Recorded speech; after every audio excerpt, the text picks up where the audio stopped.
Today, we're taking a close look at a really critical moment for Michigan's health system.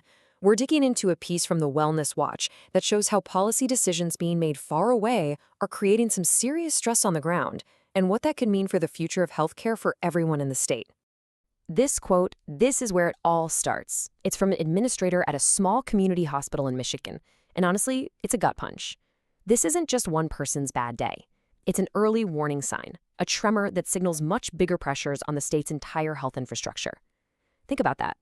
For so many, the goal isn't to get better anymore. It's just to hang on. And the stakes here are just massive. This number, 2.6 million, that's how many people in Michigan get their health care through Medicaid. We're talking about kids, grandparents, people with disabilities, working families. This is not some fringe program. It is a fundamental part of the healthcare system for a huge chunk of the state's population. So let's get right to the heart of the problem. When federal policies on things like Medicaid funding or who's eligible keep changing, it's not just numbers on a spreadsheet. For local hospitals and clinics, it's basically like a surprise stress test, pushing a system that's already stretched to its absolute limit. To really get what's happening, we have to think about healthcare a little differently. It isn't just another business sector. It's infrastructure. Seriously. It's just as vital as our roads, our bridges, our power grid. It's the foundation of a healthy economy and a healthy society. And when that foundation starts to crack, everything built on top of it is in trouble. And the main source of these cracks has a name: policy volatility. I mean, just imagine trying to run a hospital or a clinic when the rules about who's covered and how you get paid could change at any moment. It makes planning for the future basically impossible. It forces everyone into this constant, exhausting state of just reacting. Okay, so let's look at one of the most direct and damaging results of all this uncertainty. It's a nasty cycle called coverage churn. And this isn't just some minor inconvenience. It's incredibly wasteful and deeply harmful, both for patients and for the entire system. Let's just walk through this for a second because it's maddening. A person is eligible and gets coverage. Great. But then they hit a paperwork snag. A form gets lost, a deadline is missed. Suddenly, they lose their coverage. What do? They put off seeing a doctor, they wait. Eventually, they get re-enrolled. But by then, a simple health issue might have turned into a full-blown crisis. It's a completely avoidable, expensive, and frustrating cycle. So what this all boils down to is a choice, really. Michigan is staring at two very different paths. On one side, you have predictable investment. That leads to stable care, a focus on prevention, and smart long-term planning.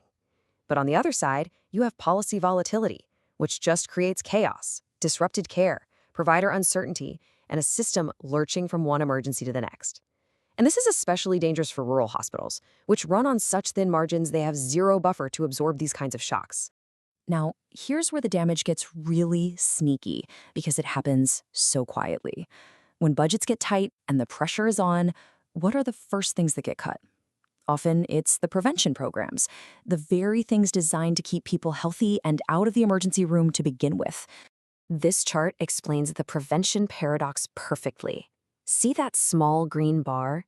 That's the smart, relatively small investment in things like cancer screenings or managing chronic disease.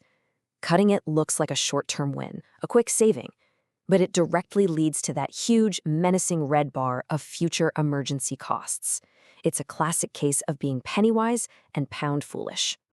And that's the bottom line right there. You don't actually save money by cutting prevention. You're just kicking a much bigger, much more painful bill down the road.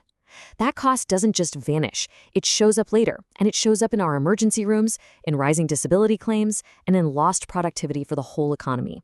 The real danger in all of this is that a health system doesn't just collapse overnight. It's more like rust. The decline is slow, quiet, easy to miss day to day. The damage just adds up over time, until one day you realize the whole structure is compromised, and fixing it is a monumental task. And this shows you exactly how it happens. First come the hiring freezes. Then, services that aren't strictly required by law get cut. Next, community health programs disappear. And finally, facilities start to shut down or merge. By the time most of us really feel the impact, the damage is done. Experienced professionals have left, and you can't just flip a switch to rebuild that overnight. But here's the crucial part. None of this has to happen. This isn't fate. Michigan is in a narrow but really important window of opportunity. The choices that policymakers make right now can either speed up this decline or they can start to build a more resilient system for the future.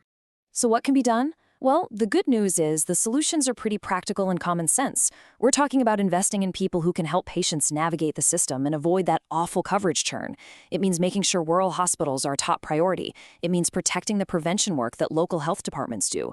And it means helping smaller facilities team up so they're not left to fend for themselves. In the end, it all comes back to this one central idea.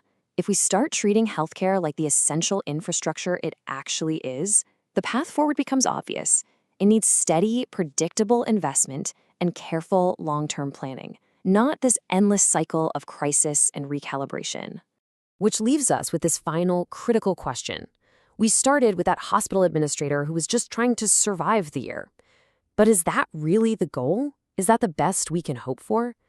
The decisions being made in Michigan right now will answer that question and determine whether its health system is simply built to survive or if it's truly invested into thrive.